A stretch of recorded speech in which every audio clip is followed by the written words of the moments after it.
एक जन्म का पुण्य नहीं है, ये कई कई जन्मों का पुण्य जब प्रकट होता है तब जाकर जीवन में एक बार शिव महापुराण की कथा हो पाती है।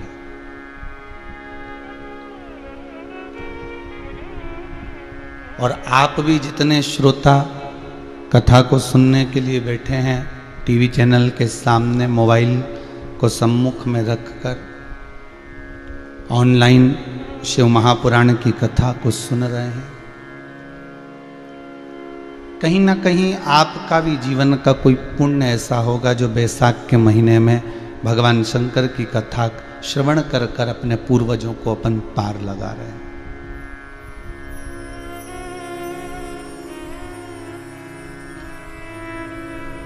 चौरासी लाख योनियों में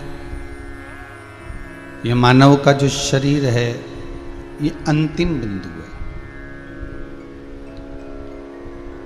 और इसके बाद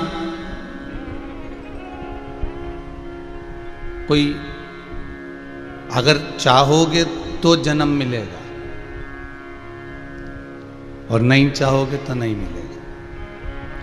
अब चाहने के लिए क्या करना है कि हमें वापस जन्म लेना है, तो उसके लिए क्या करोगे? फिर वही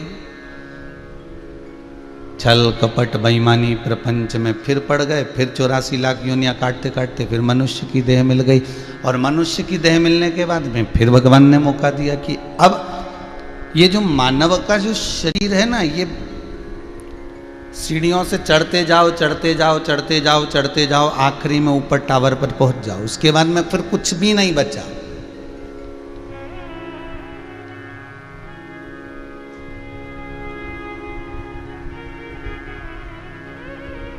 ये मानव का जो शरीर है ना,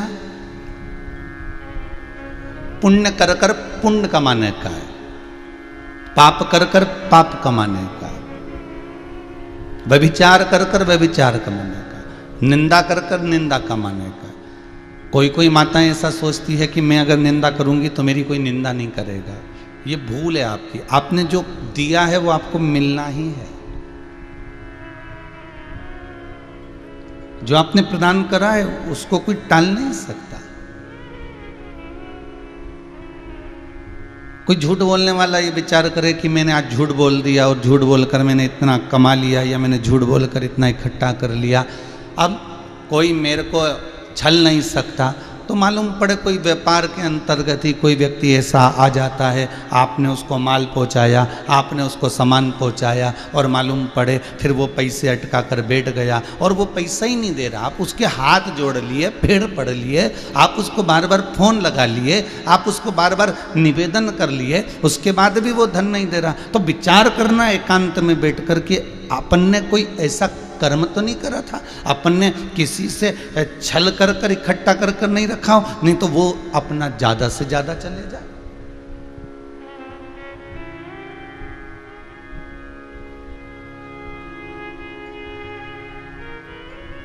एक गांव का व्यक्ति पूरे गांव के लोगों से दूध इकट्ठा करता, और दूध इकट्ठा कर कर उसका दही बनाता, दही बनाकर माखन बनाता, और माखन बनाकर उसके माखन के बड़े बड़े गोले तैयार कर लेता। लगभग 1-1 किलो के गोले मक्खन के तैयार करता, और वो एक हलवाई की दुकान पर देकर आता। हलवाई से कहता, भैया देखो, आप मुझे एक काम करो, इसके बल पर शक्कर दे दिया करो, और जो पैसा रह जाए वो पैसा दे दिया करो। हलवाई ने कहा ठीक है। कितने किलो का ही है? तो कहा एक गोला लगभग 1 किलो का है, आप लो। एक गोला 1 किलो का, हाँ ठीक है, कोई दिक्कत नहीं।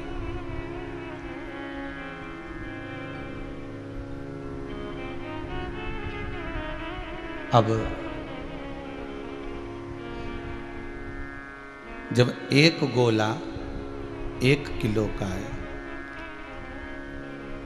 और उस 1 किलो के गोले को वो देकर जाता है और शक्कर ले जाता है, शक्कर, और शक्कर ले गया, और जो पैसा थोड़ा बहुत बचा वो पैसा भी ले गया।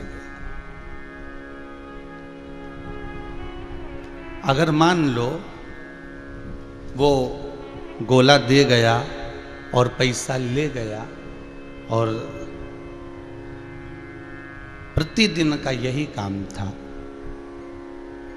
एक दिन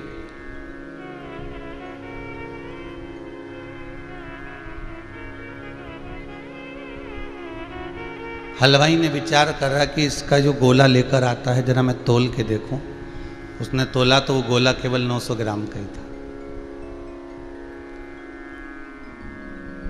बड़ा गुस्सा आया, इसको बताओ, मेरे से शक्कर लेकर जाता है, पैसे लेकर जाता है, पूरा पैसा लेकर जाता है, और इतना पैसा लेकर जाने के बाद में भी बताओ गोला देकर गया तो मात्र 900 ग्राम का देकर गया, मात्र 900 ग्राम का। अब इसको इतना क्रोध आ रहा है, इतनी उसकी चिढ़ आ रहा है कि मेरे से झूठ बोलकर 900 ग्राम का गोला पकड़ा कर और 1 किलो का पैसा, 1 किलो का सामग्री लेकर जाता है। आन दे इसको कल आया वो, और उसने कहा बाहर निकल जा, बिल्कुल मैंने तेरे पे विश्वास करा और तूने मुझे प्रत्येक गोले 900 ग्राम के दिए, 1 किलो का कहकर। वो बोला सेठ जी आप मुझे गाली मत दो, मेरे पास में ना तराजू है ना बाट है, मेरे पास कुछ भी नहीं है तोलने का। मैं तो गोला बनाता हूँ, आपके यहाँ से जो प्रतिदिन 1 किलो शक्कर लेकर जाता हूँ वो शक्कर एक पलड़े में रखता हूँ और दूसरे पलड़े में गोला रखता हूँ, उतना ही लाकर मैं आपको दे देता हूँ। ना मेरे पास में तराजू है ना मेरे पास में बाट है, मैं तो आपके दी हुई शक्कर को रखकर और उसके बराबर का रखकर लेकर आ जाता हूं। अब सेठ कुछ भी नहीं बोला, क्योंकि जैसा हमने दिया है वैसा हमें प्राप्त हुआ है। हमने 900 ग्राम शक्कर उसको दी थी तो वो 900 ग्राम का गोला हमको मिला।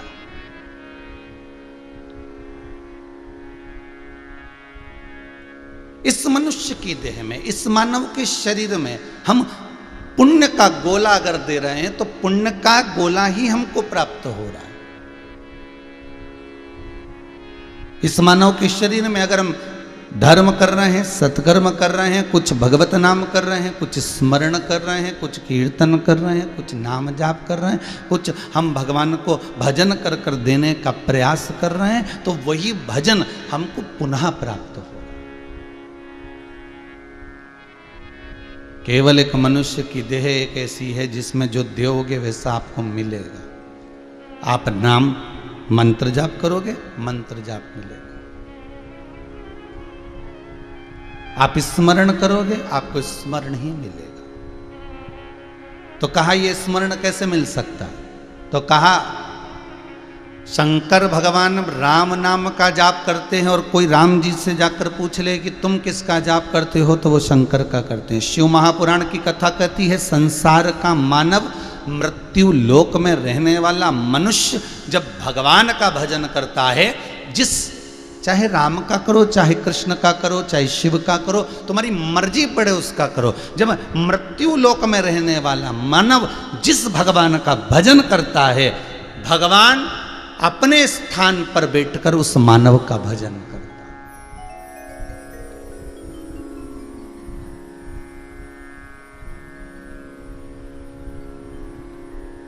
आप जिसकी भक्ति में डूबे हो,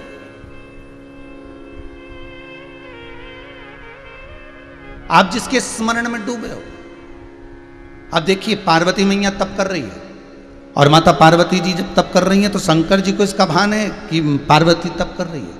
शिव महापुराण की कथा कहती है जिंदगी में अगर आप एक व्रत भी कर रहे हो, एक साधना भी कर रहे हो, एक उपास भी कर रहे हो, तो उसकी सूचना उस परमात्मा को है जिस परमात्मा का आप व्रत कर रहे हो, जिस परमात्मा का आप नियम धारण कर रहे हो, जिस परमात्मा की आप आराधना कर रहे हो, उसको मालूम है सब। वो उससे नहीं छूट सकता, उससे बच नहीं सकता। उसको सब ज्ञात है कि आप कर क्या रहे हो। कितना सुंदर कहा है, यदि मनुष्य मानव एक लोटा पानी लेकर जितने कदम चलकर शंकर के मंदिर तक पहुंचता है, एक लोटा पानी लेकर जितने कदम चलकर शिव के दरवाजे तक पहुंचता है, उतने कदम की गिनती दुनिया रखे ना रखे, आप रखे ना रखे, पर उस शंकर के पास में उस कदम की गिनती रहती है। उस शिव के पास में आपके चरण की गिनती रहती है। आपका एक एक चरण, आपका एक एक कदम उसके हिसाब में लिखा हुआ है। 21,600 श्वास जब परमात्मा देता है तो गिनती भी एक एक श्वास की पूरी पूरी रखता है कि इस श्वास के बल पर इसने कितना भजन किया,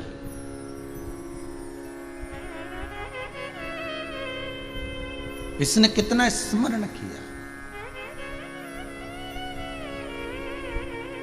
जिस आसन पर बैठकर हम भजन करते हैं ना, जिस आसन पर बैठकर हम भगवान की पूजन करते हैं, आराधना करते हैं, नाम जाप करते हैं, मंत्र जाप करते हैं, स्मरण करते हैं, जिस आसन पर बैठकर हम भगवत चर्चा करते हैं, जिस आसन पर बैठकर हम भगवान का स्मरण करते हैं, उसमें जितने रेशे होते हैं महाराज, जितने रेशे होते हैं। क्यों कहा जाता है कि कुशा के आसन पर बैठकर करो, क्यों कहा जाता है कि कम्बल पर बैठकर करो, क्यों कहा जाता है कि आसन लगाकर भगवान का पूजन करो, क्यों कहा जाता है कि एक आसन बिछाकर आप परमात्मा का मंत्र जाप करिए, एक आसन बिछाकर भगवान का स्मरण करिए, एक आसन बिछाकर भगवत चरणारविंद का रस तत्व ग्रहण करिए। क्यों कहा जाता है, किस लिए?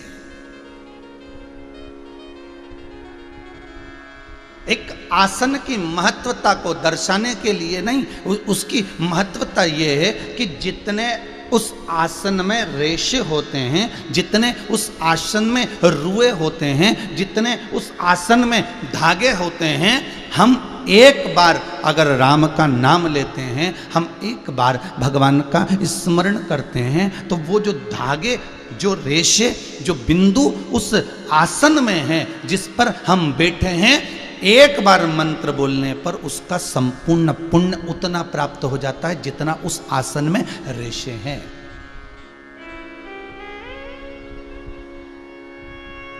जितने उस आसन में, जितने उस धागे उस आसन में होते हैं, जितनी कुशा, जितना डाब, जितने बिंदु उस आसन में होते हैं, उतना फल हमें प्राप्त हो जाता है, उतना फल।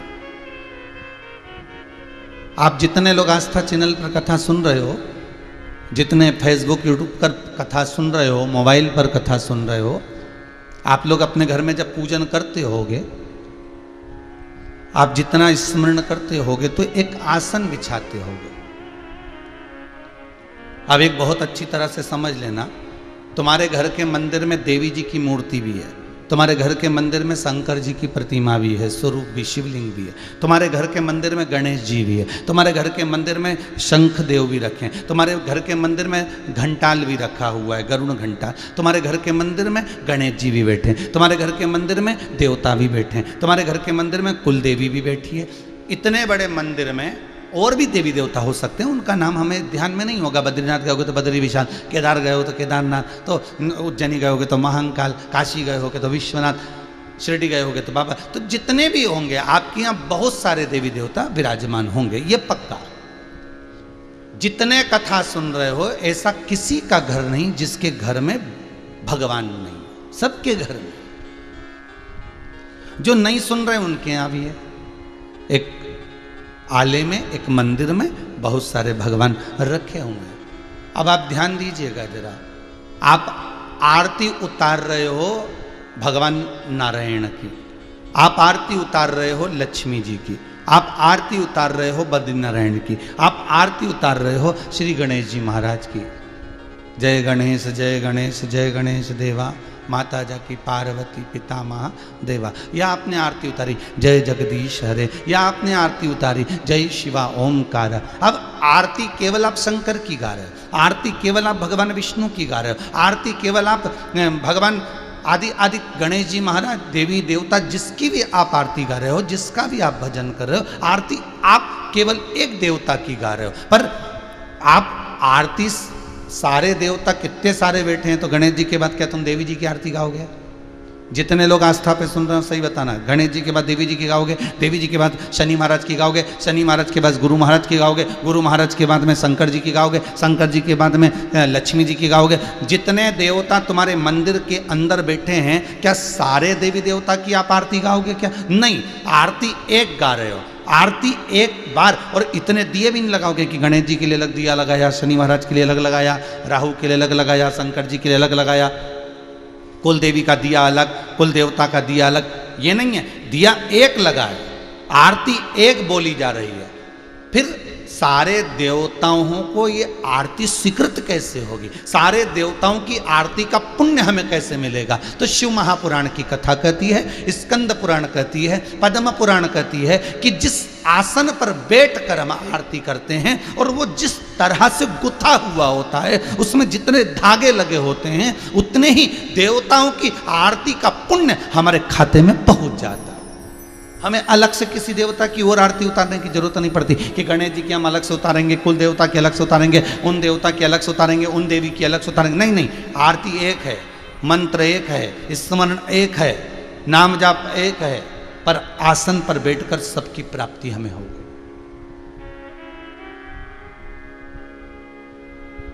आसन पर बैठकर हमें सब फल की प्राप्ति हो गई, आसन पर बैठकर हमें सब स्मरण प्राप्त हो गया। अरे भाई, हिंदू धर्म में कुछ कुछ स्मरण, कुछ कुछ मंत्र, कुछ कुछ उपास, कुछ पूजन, कुछ दान, कुछ सत्कर्म ऐसे आते हैं कि वो हजारों गुना फल प्रदान कर देते, हजारों गुना। जैसे अभी कल रविवार 23 तारीख त्रिस्पर्शा एकादशी आ रही है। ये पिछले वर्ष के योग में पढ़कर इस वर्ष फिर कृपा कर दी भगवान ने। देखिए, अब ये सोचिएगा कि ये त्रिस्पर्शा एकादशी अभी 2 वर्ष से लगभग बाबा की ये शिखर, इससे पहले कई साल निकल गए थे तो नहीं आई थी। पर ये सोचो कि ये 2 साल से कोरोना भी आ रहा है, तो ये 2 साल से त्रिस्पर्शा एकादशी भी आ रही है। समझने वाली बात है सब। इससे पहले तो त्रिस्पर्शा एकादशी कई वर्ष निकल जाते थे तो नहीं आती थी, ढूंढ ढूंढ कर रह जाओ तो नहीं आती थी। तो ये 2 वर्ष, पिछले भी वर्ष में भी इसका स्मरण हुआ था त्रिस्पर्शा का, इस बार फिर त्रिस्पर्शा पड़ गई। आखिर क्यों? और 2 साल से ये कोरोना कहर ढा रहा है, और 2 साल से ही पंचांगों के अनुसार ये त्रिस्पर्शा आ रही है। विचार करिएगा कि ये भगवान क्या दर्शाना चाहता है, भगवान क्या कृपा करना चाहता है, भगवान क्या करुणा करना चाहता है। कल जो एकादशी आ रही है 23 तारीख दिन रविवार की, त्रिस्पर्शा एकादशी रहेगी, उसके बाद में द्वादशी लग जाएगी, और द्वादशी के बाद में फिर त्रयोदशी लग जाएगी। 3 पद्म पुराण का उत्तराखंड वर्णन करता है कि 3 एकादशी के क्रम में त्रिस्पर्शा जब पड़ रही है, त्रिस्पर्शा एकादशी के क्रम में जब त्रिस्पर्शा पड़ रही हो, अर्थात एकादशी भी पढ़ रही हो, द्वादशी भी पढ़ रही हो और त्रयोदशी भी पढ़ रही हो, त्रिस्पर्शा। तो कहते हैं हजारों हजार बार गंगा का स्नान, हजारों हजार बार, कहते हैं हजारों हजार बार गौदान, हजारों हजार बार मंत्र जाप, हजारों हजार बार सारे पृथ्वी के तीर्थ में स्नान, पूजन, दान, अश्वमेघ यज्ञ के 1000 गुना फल, सोम यज्ञ सर्वोत्तम यज्ञ के 1000 गुना फल केवल त्रिस्पर्शा एकादशी पद्म पुराण कहती है उस दिन व्रत करने से प्राप्त हो जाता है। कल उसका नाम रहेगा मोहिनी एकादशी, पर त्रिस्पर्शा है। इसको मंजुला भी कह सकते हैं, मतलब सब में लीन होने वाला। और मेरा सबसे निवेदन है आप सबसे, व्रत करो, भले बकरी जैसे चरो, पर एकादशी जरूर करो। एकादशी जरूर करना। आपसे बने, हम ये नहीं कहते कि तुम भूखे रहो, क्योंकि आज डॉक्टर कहते हैं कि इस कोरोना महामारी के चलते आपका पेट खाली नहीं रहना चाहिए। डॉक्टर कहते हैं इस कोरोना महामारी के चलते आपके भीतर एनर्जी पूरी होना चाहिए, आपकी इम्यूनिटी प्रबल होना चाहिए। और अगर हम आपको एकादशी का व्रत करवा दें और आपसे कहें कि आप पानी पी कर रह जाओ, आप एक फल खा कर रह जाओ, या फल का रस पी कर रह जाओ, या नारियल का पानी पी कर रह जाओ, और आप एकादशी रख लोगे और हमारे कहने पर रख लिया, और मालूम पड़े 3-4 दिन हॉस्पिटल में पड़े रहोगे और सीओर वाले महाराज को कोसते रहोगे।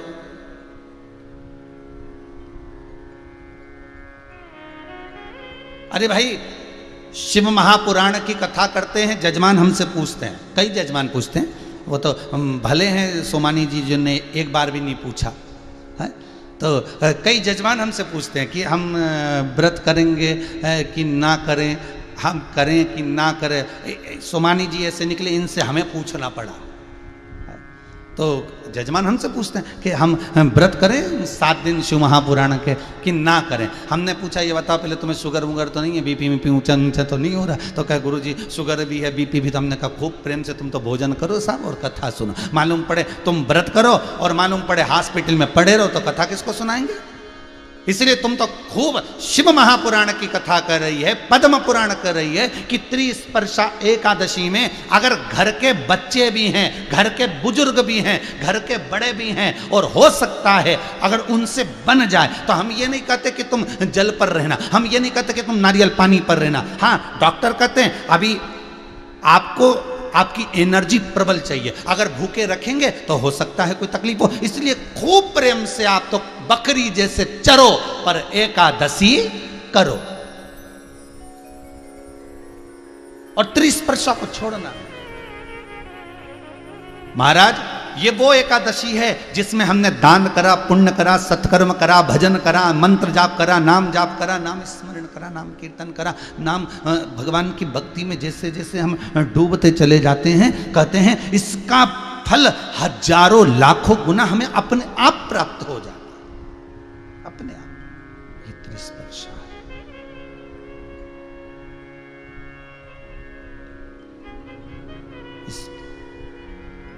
मौका दिया है भगवान ने, 2 साल से मौका दे रहा है, 2 साल से भगवान कृपा कर रहा है, जान करके कृपा कर रहा है। क्यों? हो सकता है इस कोरोना महामारी में ना जाने कितने जीव चले गए होंगे, और ना जाने कितने जीव चले गए होंगे, और अगर वो जीव गए होंगे और उनके परिवार वाले, उनके कुटुंब वाले, या उनके मोहल्ले में, या उनकी कॉलोनी में, या उनके आसपास के क्षेत्र में, यदि नजदीक के क्षेत्र में भी कोई इस त्रिस्पर्शा एकादशी का व्रत कर लेगा, तो हो सकता है वो जीवात्मा तर जाए। फिर उसकी, क्योंकि अभी जितने भी आप सबने देखा होगा, जितने भी अंतिम संस्कार हुए हैं इस कोरोना महामारी के चलते, ना तो उनका पिंड हुआ, ना उनका सही तरह से तर्पण हुआ, ना उनका सही तरह से तिलांजलि हुई, ना उनको सही तरह से अन्न मिल पाया। इतने दिन तक हॉस्पिटल में पड़े रहे, तड़पते रहे, श्वास के बल पर पड़े रहे, वेंटिलेटर पर पड़े रहे, और वो जीव चला गया। इंतजार करते करते अपने परिवार तक का मुख नहीं देख पाया। तो उसकी जीव की गति सुधारने के लिए हो सकता है मेरे भगवान भोलेनाथ ने, हो सकता है मेरे नारायण ने इसको त्रिस्पर्शा एकादशी इसलिए दे दी कि जीव का कल्याण हो जाए।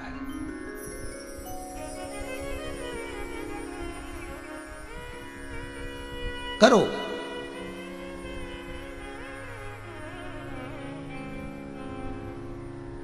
और करने के साथ में मंत्र जाप भी करो। और आपसे निवेदन है, अगर जो व्रत नहीं कर सकते, जो स्मरण नहीं कर सकते, व्रत नहीं कर सकते एकादशी का, मान लो होते हैं ऐसे लोग जिनके नहीं बन पाता, साहब शरीर से नहीं हो रहा, तो मत करो। तो एक काम करो, आप भजन तो कर सकते हो, भजन भी नहीं कर सकते तो मंत्र जाप तो कर सकते हो, और मंत्र जाप भी नहीं कर सकते तो एक काम करो कि 3 घंटा 2 बजे से 5 बजे तक बैठकर शिव महापुराण की कथा सुन तो सकते हो, इतना भी कर लेना तो भी फल। तो कथा जो चल रही है वो आसन पर चल रही है। जिस आसन पर बैठकर हम भगवान की भक्ति को धारण करें, जिस आसन को हम बैठकर भगवान का नाम लेते हैं, घर के मंदिर में ढेर सारे देवी देवता होते हैं, बहुत सारे देवता होते हैं, ऐसा नहीं है, हम मना नहीं करते कि आप क्या देवता मत रखो, आपकी मर्जी पड़े जिस देवता को रखो, आपकी जिससे अच्छी पटे उसको पटा लो, हमारे कोई दिक्कत वाली बात नहीं। आप राम जी से स्नेह करते हो, राम जी को भी रखो, आप कृष्ण से स्नेह करते हो, कृष्ण को भी रखो, आप शिव से स्नेह करते हो, शिव को भी रखो, आप भवानी से स्नेह करते हो, भवानी का स्वरूप आप मंदिर में रखो, मना नहीं है, हमारे किसी के लिए हम मना नहीं कर सकते। आप उन देवी देवताओं को रखिए, पर निवेदन केवल इतना है, निवेदन केवल इतना है कि आपने जिनको रखा है उनको सम्मान पूरा देना, सत्कार पूरा देना, सम्मान से वंचित ना रखिएगा। कि मैं तो भगवान शंकर को ज्यादा रिझाती हूं, इसलिए शिव जी को स्नान कराकर बिठा देती हूँ, बेलपत्री चढ़ा देती हूँ, बाकी के सब देवता उनको प्रणाम कर। तो फिर इससे अच्छा है कि एक ही रख लो।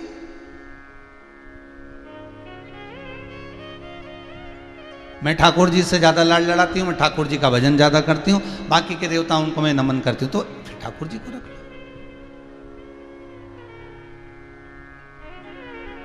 अरे भाई, हम जब सफर पे निकलते हैं, हम जब कहीं जाते हैं, हम जब कहीं निकल रहे होते हैं, तो घर में तो ढेर सारा सामान रखा रहता है, काजू भी रखा है, बादाम भी रखा है, चना भी रखा है, फूली भी रखी है, और मठरी भी रखी है, खुरमा भी रखा हुआ है, ढेर सारा सामान घर में रखा हुआ है। क्या तुम सारे सामान को बांध के ले जाते हो क्या? अरे बोलो तो जम के, नहीं। सामान क्या ले जाते हो? जो तुमको प्रिय लगता है, तुमको लगेगा कि मठरी बना के ले जाऊं, क्योंकि मठरी खुद को पसंद है।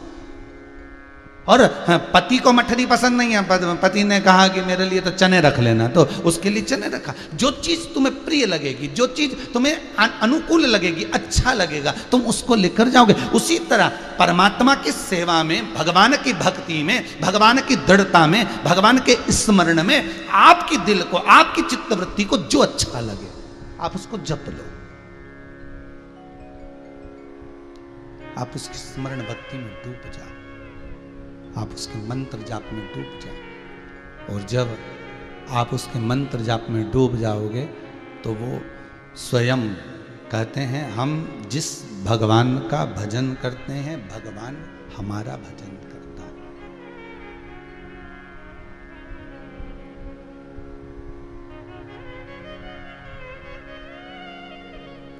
हम जिसका स्मरण करते हैं वो हमारा स्मरण करता है। पहले के समय में महाराज, शास्त्र कहता है कि हम जिसको याद करते थे, सामने वाला व्यक्ति हमें याद करने लगता था। महाराज, हम जिसको याद करते, सामने वाला व्यक्ति हमें याद करने लगता। हम जिसका स्मरण करते हैं, सामने वाला व्यक्ति हमारा स्मरण, कि हमें उसकी याद आ रही है, हमें उसका स्मरण आ रहा है। हम क्यों कहते हैं ऐसा? क्योंकि सामने वाला व्यक्ति जो होता है ना, उसको हमारा स्मरण आता है, सामने वाले व्यक्ति को हमारा स्मरण ज्ञात होता है, हम ज्ञात होते हैं।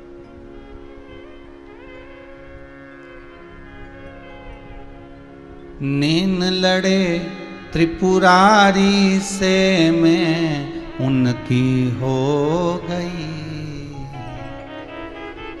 मेरे मन में नहीं है धीर, सखी में काशी जाऊंगी। चित्तवृत्ति में हम जब परमात्मा को रिझा लेते हैं, चित्तवृत्ति में हम जब परमात्मा को जोड़ लेते हैं, चित्तवृत्ति में जब हम भगवान को अपना बना लेते हैं, तो वो भगवान हमारा हो जाता है। आप एक आसन पर बैठकर एक देवता की भी अगर आरती उतार रहे हो, और जितने देवता आपके उस अलमारी में, जितने देवता आप उसके मंदिर में, आपके पूजा बाड़ी में जितने देवता बैठे हैं, सबका पुण्य फल आपके खाते में आ जाता है, आपके खाते में पहुंच जाता है, वो पुण्य प्राप्त हो जाता है। पार्वती मैया शंकर का भजन करती हैं, पार्वती शिव का स्मरण करती हैं, तो शंकर पार्वती का स्मरण करते हैं। कल हमारे सोमानी जी के बालक कह रहे थे कि कथा में हम जब सुनने के लिए बैठते हैं और हमारे मन में जो प्रश्न आता है, हमारे मन में जो क्वेश्चन आता है, प्रश्न आता है, उसका उत्तर हमें कथा में ही मिल जाता है, हमें कथा में ही प्राप्त हो जाता है। और केवल मैं बालक के लिए नहीं कहूँगा सोमानी जी के, मैं कहूँगा सबके लिए। ऐसे बहुत सारे हैं जो बहुत प्रश्न लेकर बैठते हैं और कथा में उसका समाधान हो जाता है। कथा का मतलब ही वही होता है कि जिसमें व्यथा मिट जाए, जिसमें व्यथाएं समाप्त हो जाए, वो कथा। और मालूम पड़े जो व्यथाएं उत्पन्न करता जाए उसका कथा का कोई क्रम नहीं होता, बहुत सारे संशय उठते चले जाएं, तो उससे फिर मतलब ही क्या।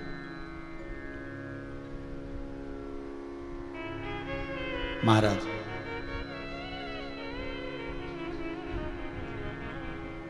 पार्वती मैया शंकर की भक्ति में जो लगी हुई थी,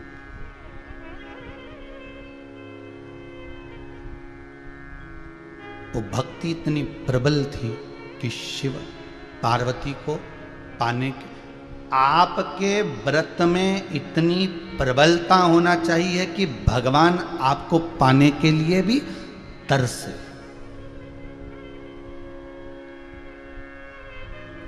भगवान भी तरसे।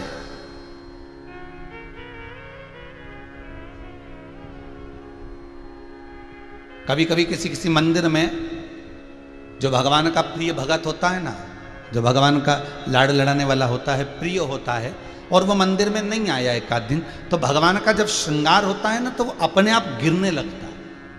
और ये केवल भगवान के मंदिर में नहीं, आपके यहाँ भी होगा। आप अगर भगवान का श्रृंगार कर रहे हो, बार बार मुकुट नीचे गिर रहा है, कहीं हार नीचे गिर रहा है, कहीं भगवान की बंसी नीचे गिर रही है, फिर पहनाओगे फिर गिरेगा, तो मन में आएगा आखिर बात क्या है। तो भगवान क्यों चाहते हैं? तो भगवान चाहते हैं कि वो रोज आता था, आज आया क्यों नहीं। वो रोज मुझसे मिलने आता था, उसका रोज दीदार होता था, मुझसे रोज दर्शन होता था, फिर आज आया क्यों नहीं है, वो यहां पहुंचा क्यों नहीं।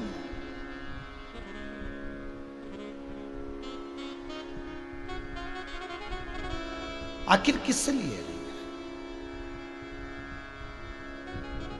एक प्रश्न है इसी आसन से जुड़ा हुआ कि महाराज हिंदू धर्म के अंदर साष्टांग दंडवत करना का विधान है कि भगवान के सामने साष्टांग दंडवत कर दो, तो इसका लाभ क्या? हमने कहा इसका एक ही लाभ है,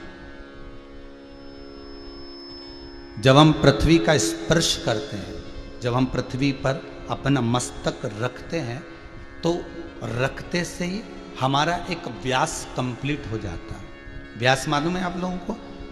जितने लोगों ने टीवी पर कथा सुन रहे हैं, आपने भी कभी ना कभी अपने स्कूल में पढ़ाई करी होगी, उस पढ़ाई में आपने एक व्यास बनाया होगा। आपको मालूम होगा एक प्रकार होता था, उसमें एक कोना होता था और उसमें एक पेंसिल उसमें फंसाई जाती थी। उस नुकेली वाले कोने को रखा जाता था कॉपी पर, और उस पेंसिल वाले कोने को रखा जाता था कॉपी के दूसरे सिरे पर। अब केवल एक बार उसको रखना है, अर्थात हमको एक बार परमात्मा के चरणों में दंडवत होना है, और दंडवत होने के बाद जब वो बंसी, जब वो पेंसिल घूमती थी तो एक व्यास बना देती थी, एक गोला एक जैसा बना देती। अर्थात जो वो नोक वाला जो हिस्सा है वो एक बार रखाया उसके बाद वो व्यास बन जाता था। शिव महापुराण की कथा कहती है, लंकाधिपति रावण से विभीषण ने प्रश्न किया था कि तू देव अधिदेव महादेव के सामने साष्टांग दंडवत करता है, लंकेश इस दंडवत का फल क्या है? तो लंकाधिपति रावण कहता है, विभीषण मैं अगर भगवान के चरणों को दंडवत करता हूं उसका कारण केवल इतना है कि पूरी पृथ्वी पर मैं अपना राज्य कर लेता हूं, पूरी पृथ्वी पर मैं अपना राज्य कर लेता हूं।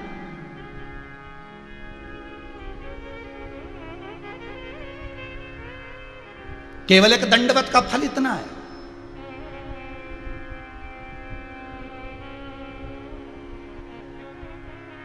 केवल एक दंडवत का फल की प्राप्ति इतनी है कि मैंने संपूर्ण पृथ्वी का फल, संपूर्ण पृथ्वी का,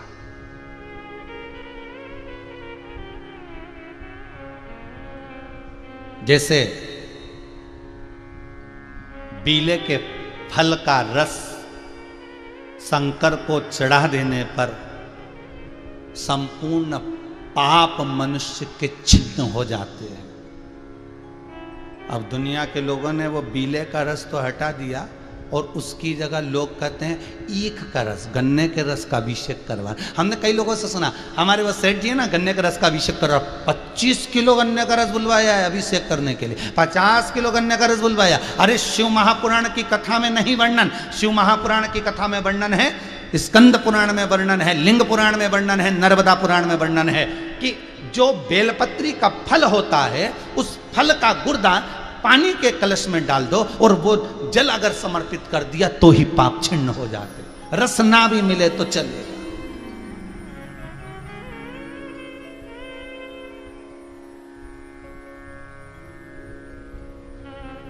अरे भैया, किसी पुराण में आपने पढ़ा कि पपीते की आहुतियां दो, किसी पुराण में आपने पढ़ा कि पाइनएप्पल की आहुतियां दो, कभी किसी पुराण में पढ़ा कि तुम केले की आहुतियां दो, कि एप्पल की आहुतियां दो, सेव फल की दो, कि आम के फल की आहुतियां दो। संपूर्ण अगर आप जितने भी अनुष्ठान देखेंगे, जितने पूजन के प्रमाण देखेंगे, उसमें एक ही चीज आता है कि बेले के फल की आहुतियां दो। इसमें पपीता नहीं लिखा है, इसमें पाइनएप्पल नहीं लिखा है, इसमें कोई दूसरी वस्तु नहीं लिखी, इसमें एक ही लिखा कि बेले की आहुतियां देना है, बेले के फल की आहुतियां दो, हवन करो। तो उसका क्या प्रमाण? तो शास्त्र कहता है मात्र बेले का एक टुकड़ा भी अगर अग्नि में जाता है, 33 कोटि देवताओं को अगर हमने आहुति छोड़ी, ओम ब्रह्मवे स्वाहा, ओम विष्णवे स्वाहा, हम जिस देवता का नाम लेंगे उस देवता की जब आहुति छोड़ेंगे तो वो उसके खाते में जाती है। हमने ब्रह्मा का नाम लेकर ब्रह्मदेव की आहुति छोड़ी तो ब्रह्मा के खाते में गई, विष्णु के नाम लेकर ओम विष्णवे स्वाहा तो विष्णु के खाते में गई, देवी की आहुति छोड़ी तो देवी के खाते में गई, अगर हमने गुरु महाराज की आहुति छोड़ी तो गुरु के खाते में गई। केवल एक बेल का फल ऐसा होता है, बेल का टुकड़ा ऐसा होता है, बेल पत्री के वृक्ष का फल ऐसा होता है जिसका एक टुकड़े की अगर आहुति भी हम डालते हैं तो वो सारे देवताओं के खाते में जाती है, वो एक देवता के खाते में नहीं जाएगी। अगर एक बेलपत्री के टुकड़े की आहुति डाली तो 64 योगनियां सारी योगनियों के हिस्से में जाएगी, सारी देवियों के हिस्से में जाएगी, सारे देवताओं के हिस्से में जाएगी। वो किसी एक देवता की नहीं रहती, वो संपूर्ण में बट गई है, संपूर्ण। फिर निवेदन करेंगे जो पहले कहा, आज फिर कह रहे हैं, एक लोटा पानी, एक कलश जल हम जब शंकर जी पे चढ़ाते हैं तो जितने 33 कोटि देवता हैं सबको उसका भाग मिल जाता है। ये कहीं नहीं मिलता, बस शिव के पास मिलता है, शंकर के पास।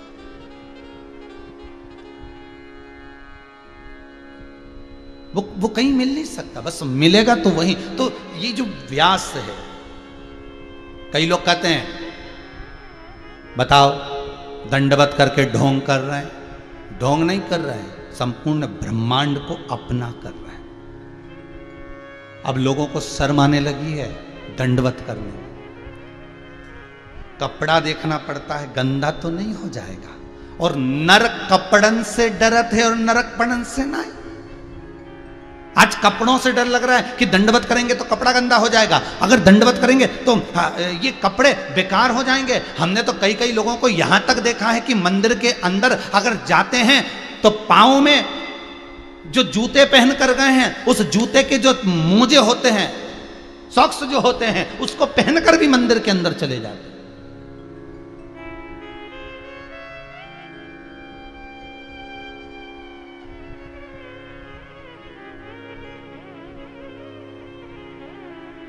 वो पांव में मोजा पहनकर मंदिर के अंदर। अब बताओ ईमानदारी से बोलो, तुमने जूता बाहर उतारा, वो जूते का संग पकड़ा कि नहीं पकड़ा उस मोजे ने, उस सॉक्स ने, तो उसको पहनकर तुम मंदिर के अंदर कैसे प्रवेश कर गए? उसको पहनकर तुम मंदिर में कैसे प्रवेश कर गए? पर एक चीज हमको देखने को मिलती है हमारे गोवर्धन नाथ जी के चरणों में, श्री गिरिराज महाराज के चरणों में। गोवर्धन नाथ जी पर जब दूध चढ़ाने के लिए लोग आते हैं, जूता उतार आते हैं और मोजे अगर पहने रहते हैं, तो ब्रज के पंडा, गिरिराज जतीपुरा के पंडा, गोवर्धन नाथ जी के पंडा कहते हैं चलो पहले ये मोजे उतार कर आओ, पहले ये सॉक्स उतार कर आओ, उसके बाद हाथ धो, खासा करो, उसके बाद तुम दूध चढ़ाओ, उसके बाद तुम जल चढ़ाओ।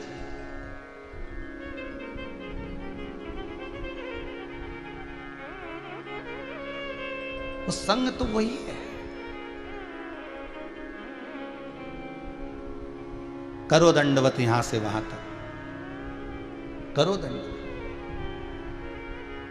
कई लोगों को देखा और कई कई हमने विद्वानों को भी देखा है कि वो भले कहे सो पाँव में मालूम पड़े मोजा पहन ले, फिर व्यासपीठ पर बैठे कथा सुनाए तो वो श्रेष्ठ था। कईयों को हमने देखा, वो श्रेष्ठ था। दंडवत करा, हम जब साष्टांग दंडवत कर रहे हैं, व्यास जितने लोग टीवी पे कथा सुन रहे हैं आपने भी अपना कंपास रखा होगा, कंपास ही बोलते थे हम लोग तो, अब है कंपास रखा होगा और उस कंपास में ऐसा एक नोक और उसमें एक पेंसिल फंसाने का ऐसा होता था। हमको याद नहीं रहा कि ये कथा निकलेगी, नहीं तो हम हमारे घर से ले आते राघव जी से मांग के, तो वो आपको दिखा। तो उसमें जो नोक वाला होता है वो नीचे होता है और पेंसिल वाला उसको घुमाते चले जाता है और घूमने के बाद वहीं आकर खड़ा हो जाता है। शिव पुराण कर रही है, भविष्य पुराण कर रही है, अग्नि पुराण कर रही है, पद्म पुराण कहती है जब संसार का मनुष्य परमात्मा के चरणों में, सदगुरु के चरणों में, माता पिता के चरणों में, घर के बड़ों के चरणों में, घर के बुजुर्गों के चरणों में, किसी विद्वान के चरणों में, परमात्मा के चरणों में, तीर्थ व्रत में जब साष्टांग दंडवत करता है तो जैसे ही वो सोता है अपना मस्तक अपनी नासिका पृथ्वी पर जब वो लगाता है, लगाते से उसका व्यास बन जाता है, अर्थात उसकी रक्षा का प्रमाण भगवान के पास पहुंच जाता है कि इसने जितनी जगह घेरी है इसके संपूर्ण शरीर की रक्षा करना मेरा काम है। वो व्यास बन गया।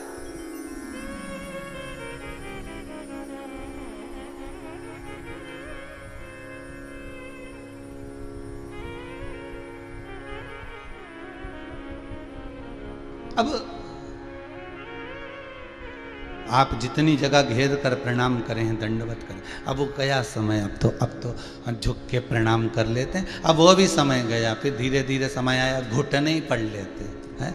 अब घुटना पढ़ना भी गया, जय श्री कृष्णा साहब दूर से, अभी तक खैर कोरोना महामारी चल रही है, दूर से राम राम होना चाहिए, वो ठीक है, पर परमात्मा के दरवाजे पर, भगवान की चौखट पर, भगवान के स्मरण में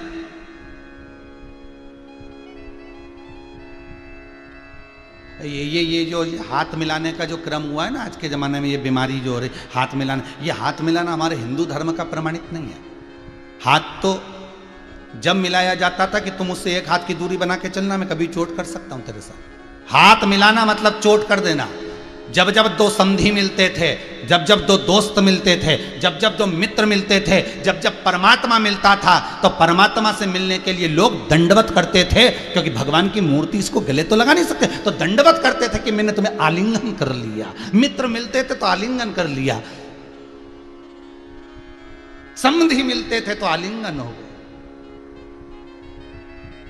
हमारे दंडवत करने में हमारा व्यास है, हमारे दंडवत करने में हमारी रक्षा है, सुरक्षा है, स्मरण।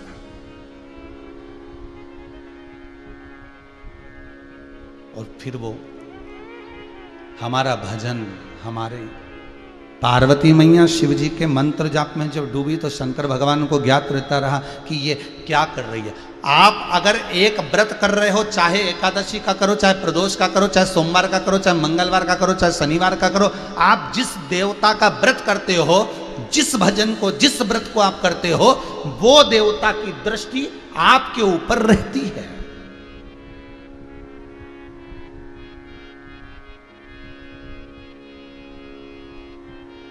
वो देवता की दृष्टि रहती है। सुनार की दुकान पर जाना कभी मौका मिल जाए तो, और ऐसा नहीं है तुम नहीं गए होगे हो, ऐसा है ही नहीं सकता कि तुम नहीं गए। और ऐसा कोई व्यक्ति नहीं जिसके पास में सोने की एक लौंग नहीं हो, रकम नहीं हो, बीठी नहीं हो, अंगूठी नहीं हो, सब बस अंतर इतना सियोर वाला महाराज पहन के बैठता है। सब क्यों नहीं बैठे? सोने का सामान तुम्हारे पास में नहीं है क्या? सबके पास होगा। कब प्राण छूट जाएंगे और वो सामान धरा की धरा ही रह जाएगा। और हमारे जजमानों ने तो भगवान की कृपा, भोलेनाथ जी की कृपा से दिया है तो पहनो। और पूत सपूत तो की धन संचय, और पूत कपूत तो की धन संचय। बेटा सपूत होगा तो जोड़ के बनाएगा, और बेटा कपूत होगा तो कितना भी जोड़ कर चल जा, सबनाश कर देगा। तो अपन कब पहनेंगे? जब मर जाएंगे तब, कि फोटो टंगेगा तब?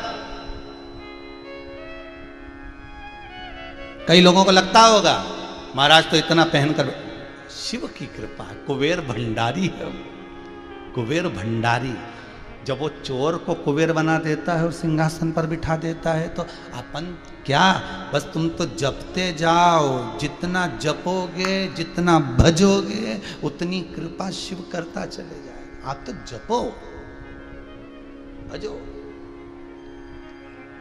आप व्रत करोगे उसके ध्यान में। सुनार की दुकान पर जाकर देखना, सुनार आपको मंगलसूत्र दिखाएगा, सुनार आपको अंगूठी दिखाएगा, सुनार आपको सामान दिखाएगा। अब आप सोचो कि सुनार अपने काम में लग गया, सुनार अपने काम में लग गया, तो तुम एक मंगलसूत्र क्या जेब में डाल सकते हो? क्या तुम तुम्हारे पर्स में डाल सकते हो अंगूठी? नहीं। सुनार तुमको जो दिखा रहा है उसकी दृष्टि तुम्हारे ऊपर ही है, तुम्हारे ऊपर। भले तुमने उसका रख रखा है, देख रहे हो, परख रहे हो। उसी तरह जैसे सुनार कोई सोने की सामग्री देता है तो दृष्टि पूरी रखता है, काम करता रहेगा पर दृष्टि उतनी रहेगी। गिन के दिया है आइटम तो गिन के वापस लेता है। उसी तरह उसने, अगर आपने एक व्रत करा, एक उपवास करा, और उसका एक उपास तुमने उठाया, मतलब सुनार की दुकान पे से एक मंगलसूत्र उठाया, एक अंगूठी उठाई, और तुम उसको देख रहे हो। एक व्रत यदि आपने करा तो उस परमात्मा को भान रहता है कि इसने व्रत उठाया है, इसने एकादशी करी है, इसने सोमवार का व्रत करा, इसने मंगलवार का व्रत करा, इसने शनिवार का व्रत करा। उस परमात्मा को ज्ञात है कि ये कर रहा है, उसके खाते में लिखा है। बस निवेदन है कि वो सोने की अंगूठी देखो, अच्छे से देखो, ले भी लो, मना नहीं है, पर चुपचाप से जेब में मत डाल लेना। जेब में डाला तो फिर जो होगा वो तुम सबको मालूम, फिर तो ये कमरा में ले जाके कूटे। फिर वो कोई तो यहाँ भी यही है, बस तुम व्रत करो, खूब करो, साधना करो, खूब करो, पर अंगूठी को बैग में मत डालना। उसी तरह व्रत वाले दिन तुम्हारे मुंह से असत्य नहीं निकलना चाहिए। जिस दिन तुम्हारा व्रत रहे उस दिन तुम्हारे मुंह से गलत बात नहीं निकलना चाहिए। जिस दिन तुम्हारा व्रत रहे उस दिन तुम्हारे मुंह से झूठ नहीं निकलना चाहिए। जिस दिन तुम्हारा व्रत हो उस दिन तुम्हारे मुंह से गाली नहीं निकलना चाहिए। जिस दिन तुम्हारा व्रत हो उस दिन तुम्हारे मुख से अपशब्द ना निकले, तुम्हारे हाथ से कोई गलत काम ना हो जाए। नहीं तो कमरे में ले जाके दोचता है, कूटता है। नीचे सुनार की दुकान में से अगर निपटा लिया तो यहाँ सुनार के 2-4 आदमी ऐसे रहते, कमरे में ले जाके कूटते। ऊपर तुमने एकादशी का व्रत करा, सोमवार का व्रत करा, शनिवार का व्रत करा, मंगलवार का व्रत करा, और कपट कर दिया, छल कर दी, बेईमानी कर दी, प्रपंच कर दी, तो ऊपर भी कहा इसने व्रत करा था, अंगूठी चुराई थी, ले जा कमरे में। वो कमरे में ले जाके ऐसा दोचे 94 नरकों में, कमरे में ऐसा पटक पटक के मारे। तो क्या हमको क्यों मार रहा? तो कि तूने व्रत करा था और व्रत में तू झूठ बोला था, तूने कपट करा था, तूने बेईमानी करी थी, तूने प्रपंच करा था, तूने छल करा था। बस वही हिसाब पूरा हो रहा है।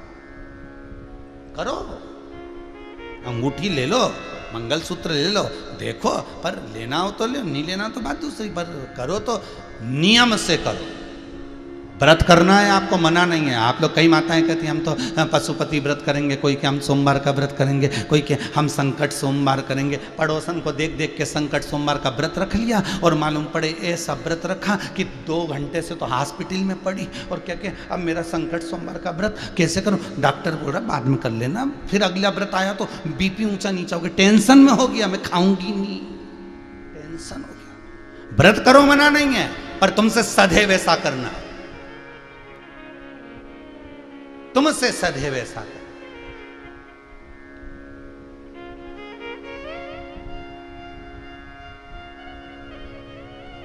जिनका व्रत होता है वो घर से चलते समय व्रत का आइटम भी लेके चलते हैं। नी मिला तो अपना ही निकाल के खा लेंगे, आनंद नहीं मिला कहीं तो फिर बस यही है। व्रत वाले दिन इतना भजन कर कर चलना कि अपना आइटम निकाल कर खा लो। ऊपर जैसी दोचने की बारी आए तुरंत निकाला और दे दिया, ये पकड़ मंगलसूत्र का पैसा, ये पकड़ अंगूठी का पैसा। मारना मारना मत, ये अपा अंगूठी का पैसा ले ले, रख लिया ना पर्स में, कोई बात नहीं, ये अंगूठी का पैसा पकड़ो, ये मंगलसूत्र का पैसा पकड़ो। तो था तो पहले क्यों नहीं दिया? तो कि मैं तो विचार, तो ऊपर भी जाओ और वो कहे कि तूने झूठ बोला था, कपट करा था, बेईमानी करी थी, प्रपंच करा था, तो तुरंत कह देना, पल्लू में से खोल के दे देना, शिव महापुराण सुनी थी आधा घंटा के, ये ले छोड़, मेरे को जान दे, और शिव महापुराण का पुण्य दे देना, छोड़ देगा। फिर तो सुनार कहेगा हाँ ये ठीक है, चलो निकलो, कोई बात नहीं। और बोलो क्या दूं? फिर तो पूछेगा, शिव पुराण का जैसे पुण्य दिया तो पूछा जाएगा, फिर और क्या दिया जाए साहब, बोलिए क्या बात है, बोलो।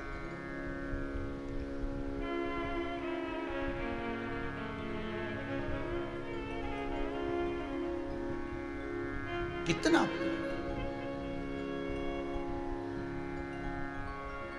अच्छा, किराने वाला किराना बेचता है, कपड़े वाला कपड़ा बेचता है, ठीक है, और लकड़ी वाला लकड़ी बेचता है, लोहे वाला लोहा बेचता है, पर सबसे सुंदर दुकान तो सोने चांदी वाले की होती है। तुम देखा, इतनी सुंदर सजा धजा के रखेगा, एकदम पुतला पुतली टांग टुंगा के, इतना बढ़िया। और कोई दुकान वाला तुमको चाय नहीं पिलाएगा, पर वो जरूर पिलाएगा। कभी विचार करना, वो पिलाएगा। उसी तरह वो परमात्मा है, वो सब कुछ व्यवस्था रखता है।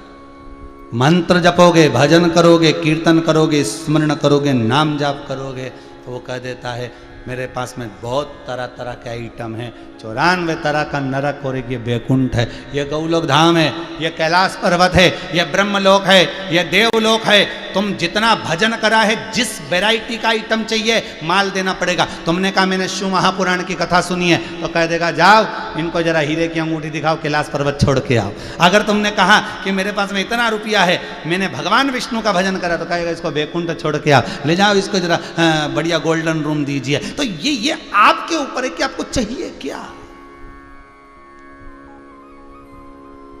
आपको क्या चाहिए, ये आपके ऊपर।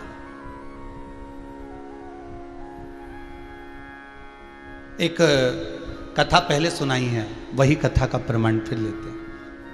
एक पंडित जी कथा करते थे, बड़ी सुंदर कथा बाजते बाजते पंडित जी मर गए, बैकुंठ गए। बैकुंठ का दरवाजा बंद था। चित्रगुप्त महाराज से पूछा, महाराज जी दरवाजा कब खुलेगा? तो कि कल सुबह खुलेगा 9 बजे। हर एक चीज का एक समय होता है। जैसे भी वैक्सीन लगवा रहे हो, 18 साल का व्यक्ति अगर लगवाना चाहता है तो उसका पहले बुकिंग करो, 9 बजे ऑफिस खुलेगा, उसमें टच करके आप लिख के डाल दो हमको ये आईडी, ये ऐसा और ये ऐसा, और फिर वो तारीख दे देगा, इतनी तारीख को तुम इतनी बजे पहुंच जाना। तो बैकुंठ में भी तारीख, बैकुंठ में भी स्थान, समय। पंडित जी तो अब मरने वाले तो कभी भी मर जाए, परंतु उनको क्या एकदम डायरेक्ट दरवाजा खुला है कि अंदर चले जाओगे? हैं, खड़े रहो बात। अब पंडित जी लाइन में खड़े हो गए, तो लाइन में पंडित जी खड़े थे, इतने सारे लोग खड़े थे, और पंडित जी जिसके पीछे खड़े थे वो एक बस का ड्राइवर था। जीन्स मीन्स पहना था, पंडित जी धोती कुर्ता बगलबंदी वगैरह सब पहने, तिलक विलक सब लगाए, और एक जो आगे खड़ा था ना वो जीन्स पहना था और टोपी भी लगाया हुआ था, और उसके कहीं 2-4 जगह से बनियान और जो जीन्स थी उसमें थेगड़े भी लग रहे थे, मतलब 2-4 जगह से फटी हुई थी। फटी क्या कह सकते, डिजाइन थी वो, अब वो जूता वूता भी पहना था बढ़िया, मौजा जूता बढ़िया जोरदार, और चाबी घुमा रिया था बढ़िया आराम से, और खड़ा हुआ, और पंडित जी उसके पीछे खड़े। अब सुबह 9 बजे दरवाजा खुला बैकुंठ का। जैसे बैकुंठ का दरवाजा खुला, सबसे पूछा तुम कौन? तो कोई बोला हम ये, कोई बोले हम वो, तो क्या तुम वहाँ चले जाओ, तुम वहाँ चले जाओ। अब ये बस का ड्राइवर आया, इससे पूछा तुम कौन? हम बस के ड्राइवर हैं। अच्छा एक काम करो, सामने एसी का रूम है, डनलप का गद्दा लगा है, चांदी की थाली में भोजन आएगा, सोने के कटोरे लगे रहेंगे, दासियां पंखा झेलेगी, उसमें तुम चले जाओ। फिर तो चलो अंदर। अब ये गए इसके पंडित जी ने मन में विचार करा कि बस के ड्राइवर को इतना जोरदार रूम दिया तो मुझे कितना जोरदार मिलेगा, क्योंकि मैं तो कथा करता, मैं तो प्रवचन देता, मैं तो सत्संग करता। और जो बस का ड्राइवर के बाद में पंडित जी आए, पंडित जी ने चित्रगुप्त महाराज बोले तुम कौन? हम गांव के पंडित जी, कथा करते थे, पूजन करते थे। अच्छा एक काम करो, सामने जो झोपड़ा दिख रहा है वो झोपड़े में चले जाओ, उसमें चक्की रखी है, गेहूं डाल डाल के पीसते रहना, चूल्हा रखा है, भोजन बनाते रहना, और गोदड़ी रखी है, बिछा लेना, चटाई पे सोना, गोदड़ी ओढ़ लेना। पंडित जी के तो कांटे से खून नहीं। पंडित जी ने कहा बताओ यहाँ रिश्वत मिश्वत चलती है क्या? इतने में बोले चिल्ला चोट मत करो, चित्रगुप्त महाराज बोले फालतू की बात मत करो, यहाँ रिश्वत मिश्वत नहीं। तो बताओ, बस के ड्राइवर को गोल्डन रूम, एसी का रूम, और हम इतने बड़े कथाकार कथा कर करके थक गए, दुनिया भर के हमने प्रवचन दिए, भजन करा, कीर्तन करा, और हमको झोपड़ा दिया? ऐसा होता है? कहाँ है भगवान विष्णु? जरा हमको मिलवा। फालतू की बात नहीं, चिल्ला चोट करना मत ही, भगवान विष्णु बाद में आएंगे, दम मिलेंगे, अभी अपने रूम में जाओ। तो कि मैं तो हड़ताल करूँगा, नहीं जाऊँ, जा। चित्रगुप्त महाराज बोले देख चले जा, नहीं तो दूसरे 2-4 खड़े हैं, वो धक्का मार के छोड़ जाए। अभी भी नहीं, बस के ड्राइवर को गोल्डन रूम दिया, एसी का रूम दिया, चांदी की थाली में भोजन दिया, दासियां दी, और हमको झोपड़ा दिया, ये कैसे हुआ? भगवान चित्रगुप्त महाराज बोले ये कर्मों का खेल है, जो जैसा करेगा उसको वैसा मिलेगा। तो मैंने तो इतना भजन करा, मैंने तो इतना पुण्य करा, फिर मुझे ऐसा रूम क्यों मिला, मुझे झोपड़ा क्यों मिला? और बस के ड्राइवर ने कौन सा पुण्य करा था?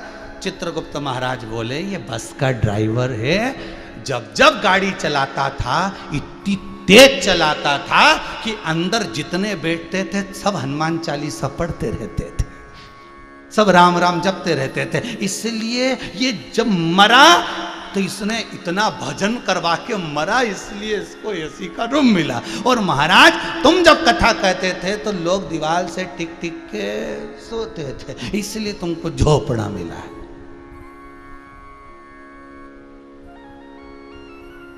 उसके यहाँ बड़ा विचित्र हिसाब है साहब, उसके हिसाब को नहीं जान सकता कहीं का। इतना जोरदार जोरदार लिखा पढ़ी करे, अपने यहाँ तो एक सीए, अपने यहाँ एक ऑफिसर लिखता रहे, एक मुनीम लिखता रहे, उसके यहाँ तो कितने कंप्यूटर लगे, कितने एक एक कंप्यूटर में हिसाब है। झूठ कितनी बार बोला? 652 बार, और झट से निकाल देगा कि इतने श्वास निकली, इतनी तारीख को पैदा हुआ, इतनी बजे पैदा हुआ, इतनी बजे मरा, इतनी घड़ी में मरा। अब इस बीच में हिसाब लगा, सब कंप्यूटर अलग अलग, सबके पास हिसाब अलग अलग। झूठ का हिसाब उस कंप्यूटर में, छल का हिसाब उस कंप्यूटर में, कपट का हिसाब उस कंप्यूटर में। एक बटन दबा बस वो क्लिक, सब हिसाब साफ देख। फिर बोल रहे भेरू कितना झूठ बोला, या तो तू सत्य बोल रहे भगवान के सामने। फिर कहेगा मैंने तो एक भी झूठ नहीं बोला, मैं तो जिंदगी भर लगा रहा, मेरे परिवार के भरण पोषण में लगा रहा, मेरे पत्नी और बच्चों के सेवा में लगा रहा, मैंने जिंदगी में कभी कोई छल नहीं करा।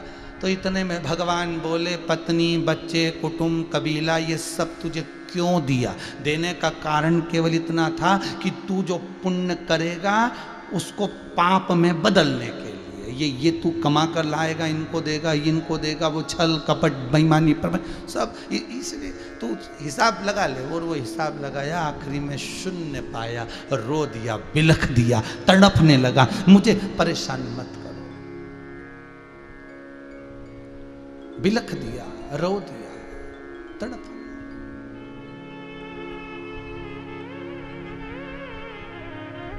चित्त वृत्ति में अशुद्धता।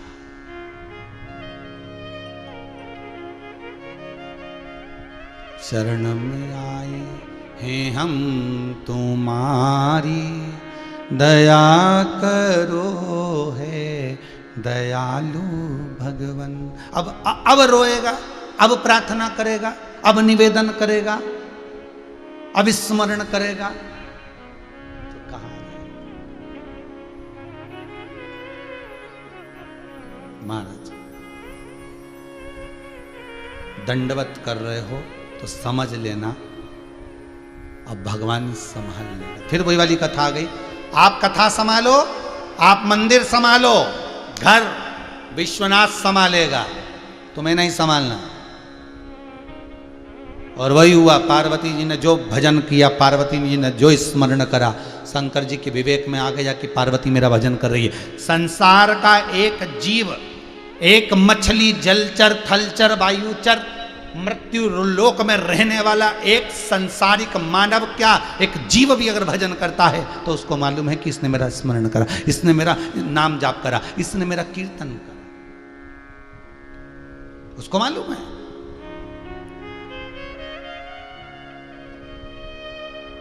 एक कथा मिलती है, एक व्यक्ति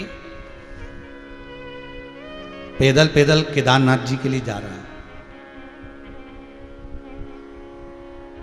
पैदल पैदल जा रहा है केदारनाथ।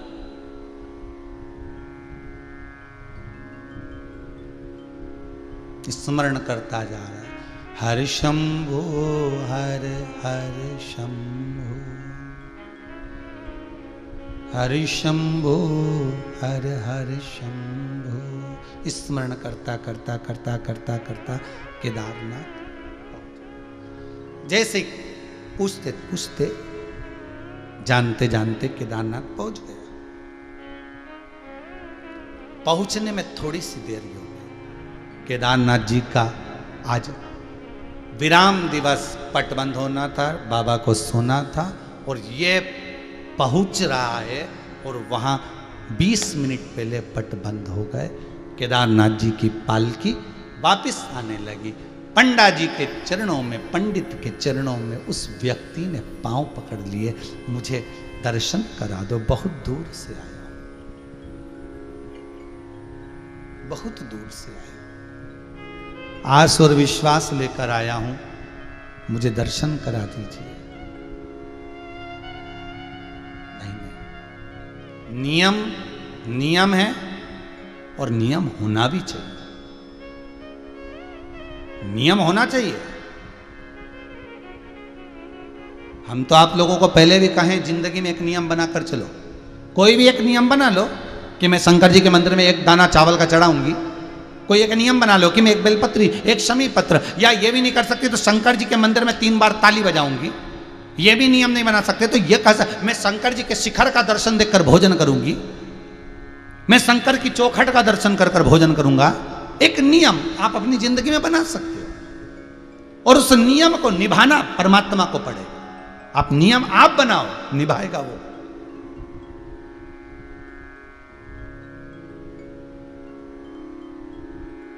नियम आप बनाइए, वो निभा सकता है। अब भैया दर्शन करा दीजिए, नहीं नहीं नहीं नहीं, आप तो 6 महीना पट बंद रहेगा और 6 महीने के बाद दर्शन खुलेंगे। हाथ जोड़ लिए, पांव पड़ लिए, भैया कृपा करो, नहीं नियम है साहब, ताले लग गए, बंद हो गया, चलो बर्फ जम रही है, ठंड पड़ रही है, चलो नीचे चलो, अब तो जाओ तुम भी। 6 महीने, हाँ भैया थोड़ी सी देर दर्शन करा के वापस बंद कर देना। नहीं नहीं नहीं, एक बार अगर दर्शन बंद हो गए तो फिर नहीं खुलेंगे, अब तो 6 महीने के बाद ही खुलेंगे। आंख में आंसू भर गया। बाहर नंदी था, नंदी तो कोई बंद नहीं करता, शिव अंदर थे, अंदर का पट बंद हो गया था, नंदी बाहर था। ये नंदी से टिक कर बैठ गया और रो रहा। पंडित जी ने बोला चलो यहां से उठो, थोड़े दूर गया, दूर जाकर बैठ गया, एक पत्थर से, एक शिला से टिक कर बैठ गया, पत्थर शिला से टिका, बैठ गया। ठंड लगने लगी, जो था उसके पास में वस्त्र, उसको उसने ओढ़ लिया। सब चले गए, ये रह गया।